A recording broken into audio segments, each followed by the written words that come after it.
RTFJ, la télévision de la vérité qui libère.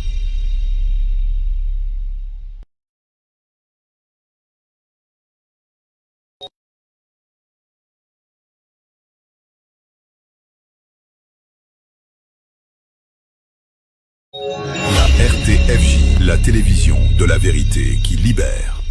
Shalom, shalom, shalom, bien-aimés dans le Seigneur, vous tous qui êtes branchés, vous êtes connectés sur www.tvlafondjésus.net. Vous êtes là pour suivre votre émission préférée, l'Alliance Divine. L'Alliance Divine, c'est votre émission. Elle est présentée par votre sœur, votre maman, votre pasteur, Honorine Isao, la femme et l'épouse d'un seul homme, de l'apôtre Bolavi Isao. Là où vous vous trouvez en ce moment, laisse que la paix et la grâce du roi de Salem pénètrent dans votre vie au nom puissant du Seigneur Jésus-Christ de Nazareth. Shalom dans le Seigneur, nous voulons parler de l'accomplissement. Donc c'est un thème que nous avons déjà commencé depuis quelques temps. Aujourd'hui, nous allons finir ce thème de l'accomplissement. Je vais demander à quelqu'un de partager la vidéo. Partage la vidéo, partage ces lives, invite quelqu'un. N'oublie pas de commenter, n'oublie pas de mettre des j'aime, des cœurs et n'oublie pas de partager cette vidéo parce que c'est très, très, très important. Mesdames, nous voulons prier pour nos finances. Aujourd'hui, nous voulons prier pour nos finances. Ensemble, nous voulons élever nos voix et nous allons prier au nom de Jésus. Seigneur, je viens remettre ces moments entre tes bonnes et saintes mains. Seigneur, conduis-nous par la puissance du Saint-Esprit du début jusqu'à la fin. Parce que Babengyo Alpha, Babengyo Oméga. Le commencement et la fin de toutes les choses, c'est toi. Seigneur, bandana biso, et sugisana biso, teme oyo, tokozanga te, kozongisela yo, lokumu, kembo, pe masanzoli, ombokayo, dans le nom puissant du Seigneur Jésus-Christ de Nazareth. Quelqu'un dit avec moi, merci Seigneur Jésus, merci Seigneur Jésus. Gloire et louange à toi Seigneur Jésus. Amen, amen, amen, amen, amen. Ben, amen, n'oublie pas de partager le live. Et le Seigneur ne manquera pas de te bénir. Nous parlons de l'accomplissement. Mais accomplissement otozoloba, ezali ke tolingi makambu oyo senga na nzambe. Pe makambu o nzambe ye moko alaka yo. Omona ngo na miso liboso yo zonga na mboka nzambe. Eko kisama na temps convenable, eko kisama tena suka na dernière minute non. Eko kisama na temps o na moment o opportun o ko profiter nango. Oko sale lango, oko sepela nango, pe na sima yo baye, o tatoli nzambe ke ngai, l'aura ba roi David balobi que j'ai été jeune, j'ai vieilli, je n'ai pas vu le juste être abandonné. Ça veut dire que na bolenge na ye à vivre le boko nzambe, à sepeli na nzambe, na ba protection nzambe, na ma bomba mi nzambe, na lipamboli nzambe, na royauté nzamba pese royauté à vivre vie destinée ne loko la roi ti a komi mobange alobi non. Nazalaki elenge na comme le mobange nzamba tika kotika nga mokolo soki mokete. Pourquoi? Parce que accomplissement destiné na ye et salami. Accomplissement salama. Mais ça m'a na moment nini? Et ça na moment te que on a retard. Ti o bunzo lembi au comité 65 ans na beba ngo boti moyo mema ezali te parce que bébé azoki ne parc o ki mambango yo makasi o ki mambango ezate o comme déjà ba genou pasi donc moyo profiter na moi ezate te to lingi bongo te. To boyite mama Sarah bote na 80 ans mais biso na époque oyo eza mususu.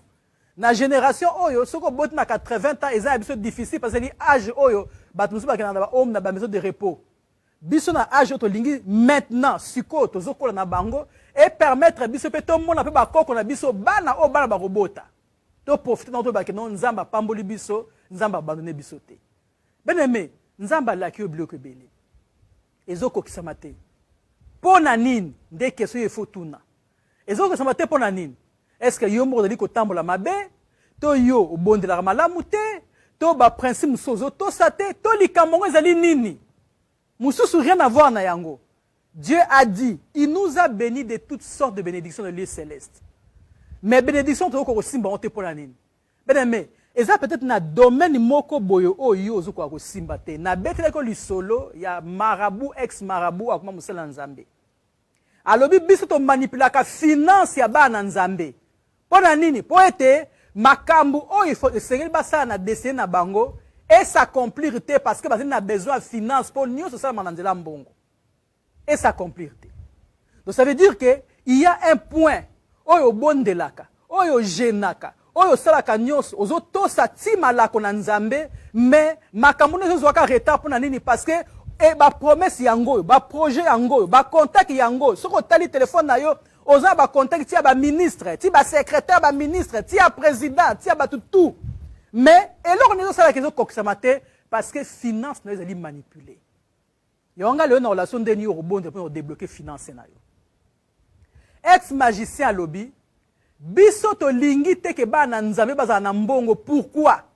Parce que ekozala ke basali ba école, basali ba orphelinat, alobi eko bundisa pasteur wana poete comme yazaki représentant agent spécial ya milimo maya ba sirène. Balobi biso to lingaka te ke ba na nzambe basalisa o ezali ke ba projet wana ya social. Pourquoi? Parce que bato ba ko salisa ba ko pambola nzambe. Imagine toi oza mosali na nzambe, oza mwana nzambe otongi école, osali orphelinat. Bana ne sengeli bala na nzela, lora ba shege, sengeli ba senga sengela ki ba kena ba prostitution mais bana wana bazaki encadré, ba tang ba classe na muki bazozo bazolia, l'air ba kokola ba ko pambola nzambe oya asungi bango. Ba ko pambola yo ba linga ba sela nzambe na opo bazongi sa pe retour na oyo nzamba sali pona bango. Et dans le monde, c'est un problème parce qu'ils ont dit armée, ils ont se lever contre Bango. Bon, bah, l'ingité. Bon, bah, l'ingité finance, bah, dans Zambie, ça manipuler dans le monde, na Bango. Bango, bah, ils ont repéré ça, bah, gens na Bango, bah, ndoki a famille, bah, on a mutumu ça, azam tanzambete, azam tanzambete, mais il y a un bongo belé, donc, bah, code de la famille, bah, simbissier, donc, bah, mbongo, c'est la famille, il y a salé là. C'est comme ça qu'ils manipulent l'argent des enfants de Dieu. Pourquoi? Parce que, bah, tu ne fais pas quoi. Banana ba orphelinat ba mona passe ba on ba sala en sorte que batia ba compréhension ba foyer ba mabale panzana papa azu moi si muso akoti na ndako moi sona lingi bana wana tali bana ba ndoki ba bengani ba ke libanda bana ba livrer na libanda bana ba ngo sa prostitution bana ba viol ba nini bango siko bana ba la former le roi ba Jean ba le câble maladie spirituelle pe charnel mo kilimba po mo kilekufa nde miso na bango o mona bana ba na banzela mona muke 15 ans azubi mana batata mikolo azozwa mbongo pona kokima pauvreté wana nde mission ya ba esprit des zones akati bo moya bato siko tongo yo za makanisi kenza ba pesio vision te na meka ko se loko mo na ko sauver bana na banzela ko sauver ba kuluna ko sauver bana wana ba miyibi ko sauver bana ba benganaka yo siko ozali moto oyo ba ko bundisa yo ba ko bundisa kayo ba projet na yo e ko kokisama te. Destiné à battre le lingo bikisa wana ezali destiné aux ezaki déjà condamné na échec. Eza destiné oyo ko relever te parce que ozo former armée moko oyo e ko pambola nzambe na nzela na yo. Yango wana musala nzambe wana erazaki ex magicien eratiki ayebisi musala nzambe bi eloko nini oyo ezali ko sala kenazo ko simba finance na yo te. Apesi secret. Bien aimé, au moni livre absome oya ba roi David nzembwe total rango total rango la récitation les corbeaux et les renards maître corbeau sirène pour partager dans une vidéo inviter bato mosusu pour to compte na makambo ngo mais psome ze loko ko sakana ngo te tango zo tanga psome ko tanga te lo tanga lecture tanga ngo lo roi ne to tanga la Bible zo sa méditation zo méditer phrase moko na moko o comprendre puissance ni zaliwana. Pasteur a ebisi abi na sa relora malonga te ka ba prière absolument na bonde la ka eza ba psomo o ezali spécialement pour na ko protéger ba finance yango comme ngaza ba projet makasi o na ebiki na ko bundisa na monde des ténèbres par rapport à finance na bonde la psomo oyo pour être ba finance na la protéger ndelo nga lingi o sala lelo so ka ko zimbongo ata salaire mama beli message na Congo tinda kisi ordonnance mutope ezelaka yo simba mbordo l'air yo komika mbongo yeboye allez ekeye to kuma coûte les 15 tembo no c'est kala et qui est wapi et sungaki muta malade oui c'est vrai oh bakuna bazanga mbongo minaval oui c'est vrai mais ezelaka comme par hasard quand yo zimbo l'air ozo mbongo te poni ba nouvelle na yakate donc yo ko simba mbongo maboko te yo ko za moi réserve mo bombito na songa koko na bolumbu azaka na liputa na ye asengaka papa cravate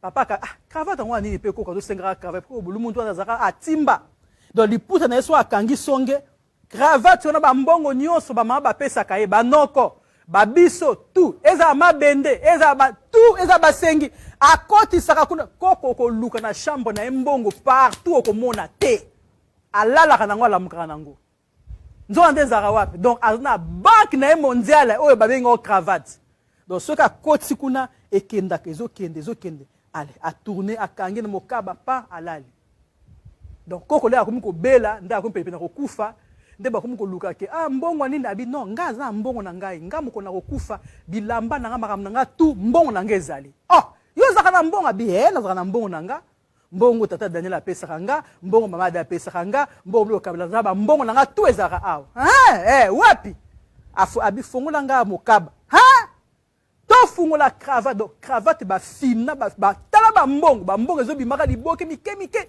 tozo fungola ba mbongo to mbongo ebele na bali même matanga na mbongo etikala ka tout ba dépense tout ezeka mbongo na bien-aimé il faut que destinée s'accomplir pour donner besoin mbongo.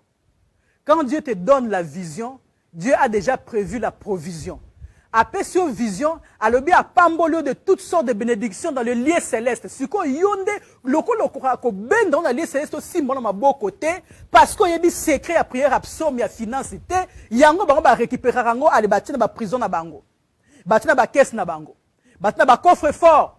Po yo sko ya ko zongo kuna esengeli yo sala alliance na bango. Nzo mbongo bazo pesa yo wana ezambongo na bango tezambongo na yo moko. Ya yo ya bana na yo ya mobali na ezali mbongo na bino moko bazo pesa bino mais sous condition que makila na bino tanga bo pesa ka bambeka. Est-ce que tu peux imaginer méchanceté à bongo? Mais mais za muninga na bisote yango lelo ngani mutu moko abondela. Tozana 5 psaumes. Ezali ebele au moins ta 25 na ponelo ka 5 parce que tozana programme live eza programme ngonga. Tant ezali limité donc moyen to zo tam ebele mais ceux qui ont lingi au quand même ko contacter biso na privé. Na email, na téléphone, il y a toujours moyen de consultation. Bien aimé, na opé ça 5 psaumes. 5 psaumes moi to tanga ngo moko na moi na moi. Mais na ebiso déjà. To za na psaume 24. Chapitre 24 verset 7 à 10. To za na psaume 68 verset 1 à 2. To za na psaume 107 verset 23 à 31. To za na psaume 29 verset 3 à 9. Dans un psaume 104, verset 5 à 9. Bien aimé, car on dit que le baka, bah pèse biso gratuitement, tu peux payer gratuit. Mais na linga muta yeba, tant tu peux ça gratuitement boye, yeba ke, oh yo zui gratuitement, européen nangate moko zongi sa loko la kona po misala nzambe e sungama. Ce qui yo li ango nyonso e ko kanisi esi ke utakite, tala loko la tango ko sila, moye po zo mususu pe zalite. Mais ce qui yo zui mayele ke nzamba pambolinga. Nanzela prière ngana mona nango nazo atamoke na zongs na sunga msala nzambe tala yo zala ka mutu mo bando bukaka à chaque saison parce que ozo kanisa ke il faut kona ezala pour ebotla kombuma chaque saison waza mato ya koyoka ayoki wazna sagesse à comprendre par la gloire de Dieu. Bien aimé, psaume 24. J'ai la parole du Seigneur. Psaume chapitre 24 verset 7 à 10. Psaume 24 verset 7 à 10. Parole du Seigneur. Porte, élevez vos linteaux, élevez-vous, porte éternelle, que le roi de gloire fasse son entrée. Qui est ce roi de gloire? L'Éternel fort et puissant, l'Éternel puissant dans les combats. Porte, élevez vos linteaux, élevez-le, porte éternelle, que le roi de gloire fasse son entrée. Qui donc est le roi de gloire? L'Éternel des armées, voilà le roi de gloire. Nana zali roi de gloire, mokonza kembo. Ezalaka mutu mususu te, ezalaka des armées. Bien aimé, au moins les autant absorbé, tant on a ndenge à méditation, on va pesa on maïlo comprendre. Na lingi to bon, to bon de l'étape par étape.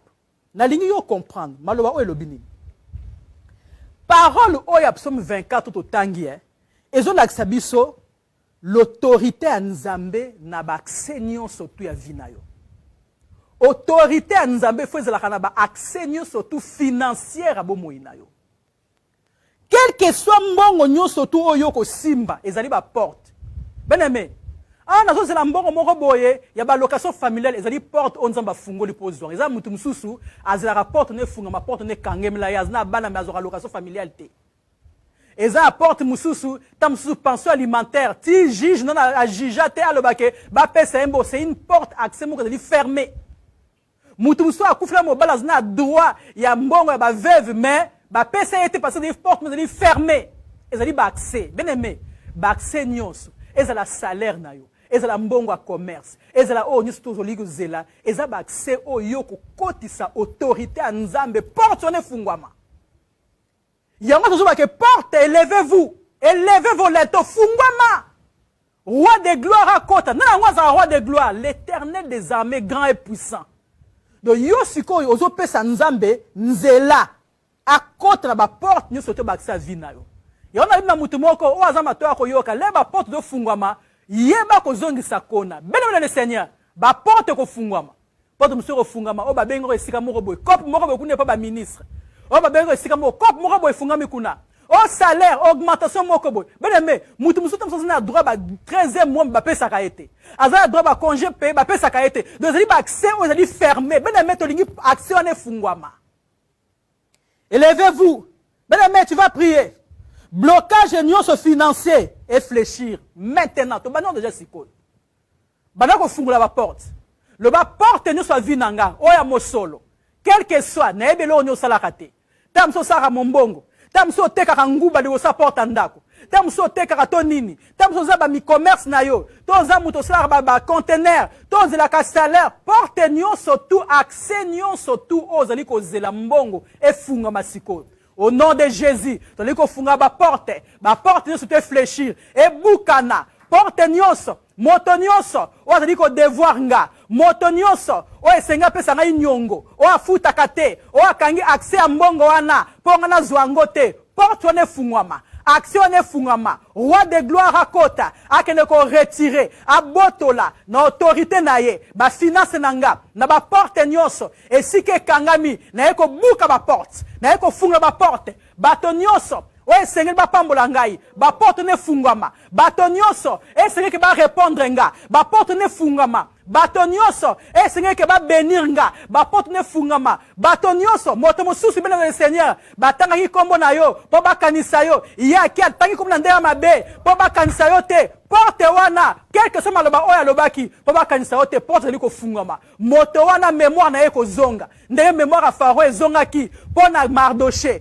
mémoire a roi ezonga ki, po na Mardoché, porte ne sengele fungama. Mardoché avandaki, akaniseke babosa na ye, akaniseke misala na ye, batala rangote. Nzonga ndemo komususu roi, nzamba koti autorité mutu a roi. Nzamba koti autorité, roi zaki na pongite, akomo kanisa. Et là on y topesa Mardoché, l'air ya bikse ngena liwa, asala yinga faveur moko boye, na sala e lokote, na pesa e lokote, bo pesa e nini, ba pesa e lokote, alobi il faut ba pesa e loko. Toko sala ndenge nini, na moto wa sunga ki roi, ba porte fungama. Eza mutu moko yo sunga, eza mutu moko yo eda, azo mukana simana yo, azo ndako na simana yo, tamso tikala ka appartement, tamso pesa ka li comme moko boye, e sengela ka futa yo, e sengela ka za reconnaissant, mais azaki reconnaissant, te bele meko bangate, lo ba porte ona nzambe mo opambola yo. Nzamba funga ba porte, nzamba funga ba accès, ba accès nyonso to ekangamaki, autorité nzambe zali ko kota siko, bele me, surtout si c'est pour mes alliés, tozina 5 sommes, quel que soit l'heure aussi là. Au nom de Jésus, porte fungwama. Na kombo na Yesu, porte fungwama. Au nom de Jésus, porte fungwama. Au nom de Jésus, porte nyonso ekangamaki. Na bomo inayo, e fungwami lelo. Na kombo na Yesu. Au nom de Jésus. Bename, kolembate. Tozali kokoba. Psaume 68. Verset 1 à 2. Nazo tangela opo na yebi ke na expliquer opo oko na lingi na sima ya prière oyo yo moko na ndako kotikala o tanga ba psaume oyo o méditango o compte na kata prière en profondeur. O nazo peso ka ba piste ndeni yo okota. Psaume 68. Verset 1 à 2. Parole du Seigneur et Sibiso. Dieu s'élève, ses ennemis se dispersent et ses adversaires fuient devant sa face. Comme la fumée se dissipe, tu les dissipes, comme la cire se fond au feu. Les méchants disparaissent devant Dieu, au nom puissant de Jésus. Bien aimé, nzambe l'air ya telemaka, babi milinga il faut bima parce qu'il y a des motos, likonzi na moto, likotan ya tambula des motos ezo panzana. Donc oh ya ibi kaza munguna na yo, présence na yo zali moto, l'air ezo le kapene na yo, to l'air ya tangi kombo na yo azali ko zika au nom de Jésus. Oh, oyo no sa simba ki mbongo na yo to akene ko pesa nganga to batela ki na miroir to batela na kata nzungu moko songolo to ba manipuler ki mbongo na yo po ete ba yiba finance na yo na quelque soit moyen manipulation beneme moto teli ko pesa ba ibike ako dissiper le la fumée yango teli ko bondela to ko bondela nzambe beneme il faut que nzamba se mette en mouvement. Il faut que nzamba se mette en mouvement. Pour milinga et tumba banguna na yo bazala dissiper au nom beneme nzamba to sambela nzamba mo ka passivité azara passivité azanza mo ka action azanza active ko zo nzamba te ko gbetele ko zo nzamba te ke nzamba yebite nzamba yebaka no sote ayebaka star yo le bi ke nzamba tika kak so bi nzamba tellement action ya ninga action beneme biso ba autre ne ba tamakila action to bi nzamba tellement moto nyos na kabela mbongo azala clochard azala nani o azwa mbongo nanga asedongo likam na ngonga azali ko tumba na mona milinga beneme milinga ngolo bake azala consumer comme poussière cendre nde batiaka moto batumina kata crémaillon akomi poussière bongo nde biso lingi to mona ye donc finance na ye muto to sali échange oya yezwa milinga ezika et comme crémaillon oya biso siko efulukisa au nom de Jésus obandi ko bondela obi moto na nzambe etumba moto nyonso ozali ko manipuler finance nanga to na kabela kaye azwa mbongo na liate abombo na kati ya sanduku asa nango ni to yebite asa babilo na mbongo nanga alingi mbongo nanga ezala bloqué ba porte nanga beneme moto na nzambe tali ko bela moto na nzambe etumba moto nyonso eloko nyonso oye bloka finance nanga oye bloka mbongo nanga eyamba moto ezika ayamba moto azika namona milinge mata engelo bake moto wana azali ko tumbama au nom de Jésus moto wana zika au nom de Jésus moto wana zika au nom de Jésus au nom de Jésus bename to ke mbangu parce que toza na promangunga Psaume 107 Versets 23 à 31. Ceux qui étaient descendus sur la mer dans des navires et qui travaillaient sur les grandes eaux, ceux-là virent les œuvres de l'Éternel et ses merveilles au milieu de l'abîme. Il dit, et il fit souffler la tempête qui souleva les flots de la mer. Ils montaient vers les cieux, ils descendaient dans l'abîme. Leur âme était éperdue en face du danger. Saisis des vertiges, ils chancelaient comme un homme ivre. En toute leur habileté, étaient anéantis. Dans leur détresse, ils crièrent à l'Éternel et il les délivra de leurs angoisses. Il arrêta la tempête, ramène le calme et les ondes se turent. Ils se réjouirent de ce qu'elles s'étaient apaisées et l'Éternel les conduisit au port désiré. Qu'ils louent l'Éternel pour sa bonté et pour ses merveilles en faveur des fils de l'homme. Bien aimé, yo pour pambla nzambe bongo parce que nzamba dit ko sauver yo. Bien aimé, si biso ba oh wana bazaki na kata mai. Tempête yeli bango balingi badinda l'air na mulu ba munike ici ezalite ba beleli nzambe a telemi ha beneme nzamba calmer tempête nzamba longoli bango nzamba tie bango à l'abri nzamba libérer bango et puis nzamba zongise bango biloko na bango na sa mutu moko keba mokonzi ya ebaleza ka nzambe le maître de l'océan yene muta keli mai ça veut dire que milimo ni sozina se mai wana yezo la sebiso ke ya liko tambola likola mai ça veut dire que zina se makolo na ye na ebite so mutu mo a comprendre beneme tangu yezo liko tambola likola mai ngolo ba ke milimo nyonso ba monstre marin quel que soit pouvoir na bango bazali na se matambe na ye eloko yezo so selo pourquoi lelo yango to journal on a ebité erni ozanango beneme yoko bela nzambe maître de l'océan zali na bebi limo nyonso tu ya sama ba sirène ba esprit nyonso o bazali entêté bien-aimé eza milimo musu bazali wana bazaba milimo moko bazali entêté bazali ba milimo moko bazali balingi ko yokate bazali ba milimo bazali ba têtu bazali ba esprit impur tokobela moto na nzambe ba esprit tenace wana moto na nzambe ekokita lokola ba obi ekokita lokola ba bombe seri bata mokili basali bombe pesa kombo a Satan de e bongo biso nzambe na nguya to pesa bombe na kombo nini kombo to pesa ko des armées to pesa kombo archange Michael bien-aimé moto ekita na se ya mai esika ba coffre fort nyonso sika mbongo na wezali esika ba trésor na wezali milimo nyonso entêté parce que bango bayoka mbala moko te balingi ko libérer mbongo na yo te baza bateti milimo wana entêté o balingi ko libérer mbongo na yo te parce que bango balobi tokopesa ngo te bango balobi ke aya kozwa ngo ye moko awa biso tokoya kuna te tozala contact na bango te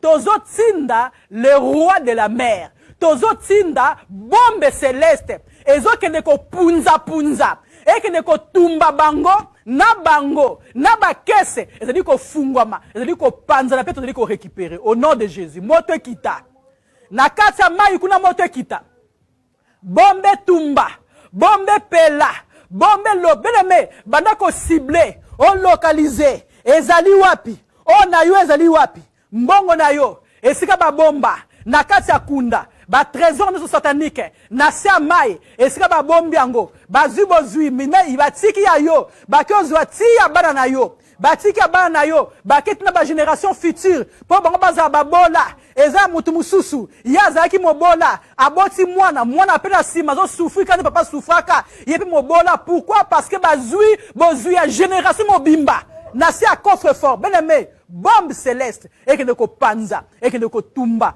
mbongo na nga esika nyonso ezali na se ya mai na se ya kunda na batrésor satanique sous-marraine esprit entêté oyo elingi kolibere mbongo na nga te reçois la bombe de Dieu reçois le feu de Dieu yamba bombe na nzambe yamba moto zika molimo nyonso oyo alingi kolibere finance na nga te oyo azali entêté oyo alingi kotika mbongo te ayamba moto azika dans le nom de Jésus ayamba moto azika au nom de Jésus moto localisé moto tumbaye au nom de Jésus.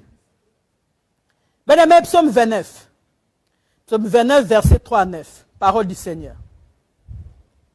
La voix de l'Éternel retentit sur les eaux. Le Dieu de gloire fait gronder les tonnerres. L'Éternel est sur les grandes eaux. La voix de l'Éternel est puissante. La voix de l'Éternel est majestueux. La voix de l'Éternel brise les cèdres. L'Éternel brise les cèdres du Liban. Il les fait bondir comme des veaux. Et les Libans et les Syriens comme les jeunes buffles. La voix de l'Éternel fait jaillir des flammes de feu. La voix de l'Éternel fait trembler les déserts. La voix de l'Éternel fait trembler les déserts de Kadès. La voix de l'Éternel fait enfanter les biches. Elle dépouille les forêts. Dans son palais, tous s'écrient gloire. Bien-aimé, si biso mungongo nzambe, eza mungongo o l'air ye retentir. Même na katia mai, likolo a mai, na se a mai, na mokili mobimba, ezali ko dominer. Bien-aimé, donc au sambe la verset, c'était le bi, la voix de l'Éternel fait jaillir des flammes de feu, des charbons embrasés sur tout esprit tenace qui ne veut pas lâcher les finances au nom de Jésus. Bien-aimé, oza eloko mususte, oza ame mususte, tozalika na parole de Dieu. Même si c'est la voix de l'Éternel, il y a des choses qui sont surtout. Bien aimé, oza mopanga, oza arme à munene, oza ma pécieux, c'est-à-dire mungongo na yo. C'est la parole.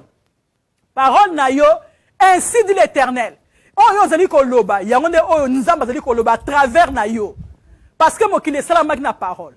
Parole wana zali puissant. La voix de l'Éternel tant zali ko loba, zali ko faire trembler mo kili. Bien aimé, oza na parole wana. Banda ko loba.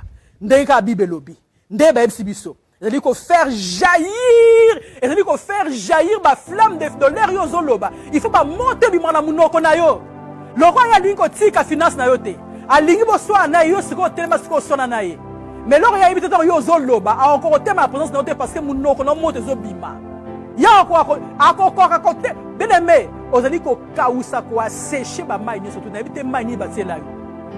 Que les eaux s'achèvent. Et ils ont la salle de bain. Et ils ont la baignoire. Et si quand nous surtout présence à Maïzali, peut-être spirituel, yo yebite, batela yo mai, il y a des points de contact. Oh, bango ba yaka, oh ba yako yiba mbongo na yo, yo ko loba sikolaire, yo zeli ko loba moto, zeli ko bima, zeli ko kausa ba mai nyoso. Esprit tenace zangi mai. Le bango ba vivre na mai, ya zangi mai, ako tepa le rola mbisa kufi. Au nom de Jésus, mungongo na onde arme.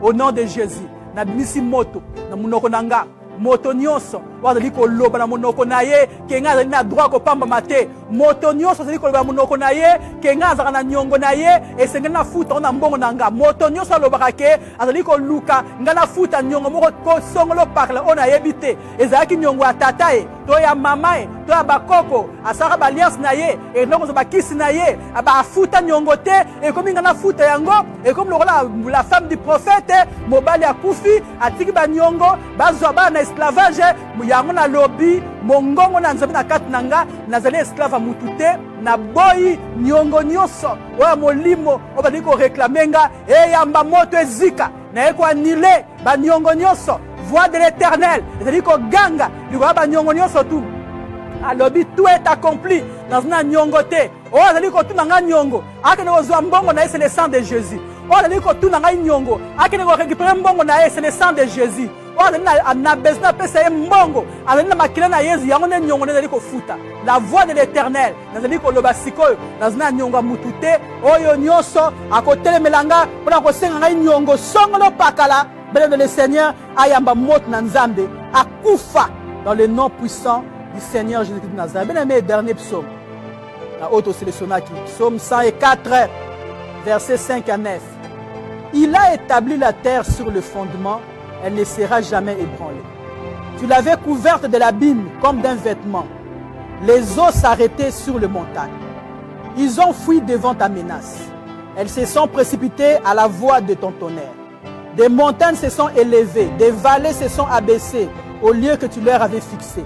Tu as posé une limite que les eaux ne doivent point franchir afin qu'elles ne reviennent plus couvrir la terre. Bien aimé, quand on dit que ezali elobi, yo siko ko poser limite o ke milimo ya mai ko franchir ici na vie. Donc yo zo tia mondelo, monde baza zo tia limite. Bien aimé, na milimo nyonso tu nzambe ndenga créer molimo na likolo na se ezali na eloko ezaka teti kaka milimo ya mai. Teti bato sakate.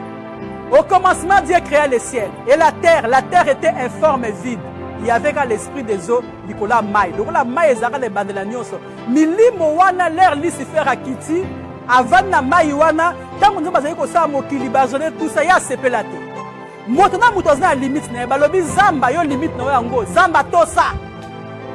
Balobi ndeke yo limite na yo pumbwaka, ndeke tosa. Balobi moi yo tremaka kuna, moi ya tosa. Ce qui est koki alali.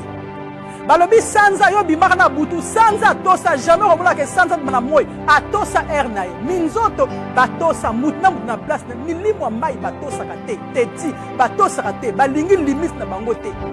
Nzoka na kata géographie ba biso ke mai kute leki mabele na ebele mais bango bavandaka kimbe pona bango te. Okoyoka na tempête kwa ko déranger mokili mabele. Okoyoka na tsunami ba ko déranger mabele. Okoyoka na batie inondation ba ko déranger mabele. Okoyoka ba débordement do bazaka ba jema ba linga kotika na maite. Ba lingi toujours ba ko konza bazwa isika na biso mabele. Ya oto bindelo to tie limite. To tie limite. Mai nyonso tu oro ya ko leka na ville nga po yiba mbongo nga mai wa limite to tie to bito condamné na feu éternel. Bon ba mesna ke to tindele moto après la ko na mai azongi te moto ambala oyo ezali babi na au feu éternel. Ça veut dire que enfer naye et bandi lelo ti seko na se. Bien-aimé, mami wata wa ko ya so ko na finance na yo. To tie mondelo aya lisusu te. Ce qui ya ye moto ko tumbaye ezali lelo lobi kuna seko na seko ti mokolo yezo ko ya bandi déjà enfer na éternel parce qu'il y a dit teti alinko yokate alinko déborder inondation ti na ndako na yo. Ya ko ko tia limite. Vous allez loba. Bien aimé, la voix de l'Éternel est puissante. Vous allez le lobby. Esprit des oignons surtout. Ou à koleka limite ya poche nanga. Ou à koleka limite à portefeuille nanga. Ou à koleka côté pas salaire nanga ya kotinda ba nyongo inutile ba huissier ba ko mona ke na komi ko sala ba tinda ba facture inutile. Limite nyon surtout na ko tia limite. Ou à koleka sous na vie nanga moto éternel. Fais éternel et Tumbaï. Au nom de Jésus. Na tie mondelo. Na kati mondelo. Na boy ba nyongo inutile. Ba facture inutile. Pona ko yiba mbongo nanga. Na boy ba dépense inutile. Pona ko yiba mbongo nanga. Biloko ezanga tina ko somba. Na boy ba esprit inutile. mpona koyibaka mbongo na nga natie mondelo oyo nyonso moto nyonso oyo akolinga kote na mondelo oyo mpona kokota na portefeuille na nga mpona kokota na poche na nga kokota na libenga na nga kokota na portefeuille na nga mpona koyiba mbongo na nga moto éternel ekondane ye ti mokolo yezu akoya. Au nom puissant de Jésus, quelqu'un dit avec moi, merci Seigneur Jésus, merci Seigneur Jésus, gloire et louange à toi Seigneur Jésus, amen, amen, amen. Alors on peut se dire merci. Merci pour rétablir finance nanga. Merci pour le rétablissement finance nanga. Merci pour le mbongo nanga o ezongi na kata ba poche nanga. Merci pour la libenga nanga o etoboka ki o batobola ki o yo ye ko tongango lelo ye ko bambango lelo. Bien-aimé, eza bato mosusu babenga yango poche percé soki atie mbongo na kati ya poche mbongo ezali me mbongo ezokitaka na se parce que batiela ye libusu libenga nyonso te oyo batobola. Seigneur merci nde oye korepare yango. Merci naye kokotisa na kati ya portefeuille na nga yo ya korétablir finance na nga au nom de Jésus. Merci naye kokota na kati ya saka me na nga orétablir finance na nga au nom de Jésus. Merci naye kokota na kati ya bakompte ya banque na nga orétablir finance na nga au nom de Jésus. Seigneur naye kosele bafinance na nga ezala bacompte ya banque ezala baportefeuille ezala bapoche ezala basaka main esika nyonso mbongo na nga ezalaka naye kocouvrir yango na nguya makila na Yesu mpo mbongo na nga ezala protege moto moko akosimba yango te moto moko akoleka limite wana te moto moko akoyiba yango te ni ya nga ni ya mobali na nga ni ya mwasi na nga ni ya bana na nga naye koprotege bafinance na biso par la puissance du sang de Jésus-Christ de Nazareth. Seigneur merci pour la finance oyo ozongisi.